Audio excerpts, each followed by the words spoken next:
Thank you, Justin. So now we're going to move on to the Q&A section.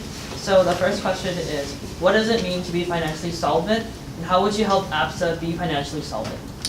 To me, when I have a saying of being financially solvent, I believe that is that you have a baseline amount that you do not touch, it's always a safety background. My parents instilled in me as young, always have 20 bucks on you. Don't ever touch it, but have 20 bucks on you. If you get robbed, you give them that 20 bucks. You're completely out of money, you lost, you have money to get home. So that to me is the basis of being financially solvent, is having that baseline that you don't have to touch, but you know that's there for background, while having excess funds that you can use for recreational uses. And for me, how I plan to do that, I know that APSA has about a $1,000 don't touch me fund. And personally, I would like to increase that to about, add another $200 to that to make it $1,200. And I plan to do that by having increased fundraisers and having these more relationships with fundraisers. And then for the next question, how does the position of Director of Finance relate to the mission statement of APSA? I believe that it directly involves the mission statement of APSA because as we are a quote-unquote non-profit cultural organization, I believe that finance is of importance. Because we are non-profit, we aren't searching for money because we aren't looking for money. Our money is solely to go back into APSA, to make APSA better, to provide towards the GBMers, to create experiences and memories that most of us wouldn't have had if this organization did not exist. So I believe that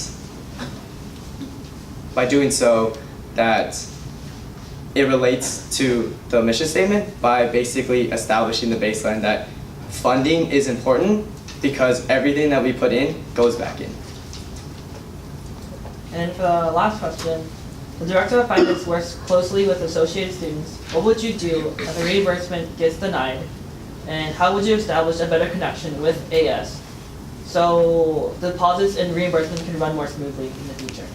Okay, so for the first part, if reimbursement was denied, I would first like to figure out and ask why it was denied, whether it was wording, whether it was an unreasonable request, or any of that sort. I would like to establish that fact first and figure out what that problem was and see how I could better improve to fix it or to even get that reimbursement flowing. How I would like to build relationships with AS is that I would like to not only have communications with the AS budget hearing, as I have previously met one of the moderators for that, but I also like to communicate with other organizations, with their treasurers, with their finance directors, and seeing how they build their relationships and seeing if I can mimic, copy, or even adopt some of their strategies to continue to build a better relationship with AS and streamline reimbursements along with my budget calendar idea. So that concludes the Q&A section for finance. So thank you.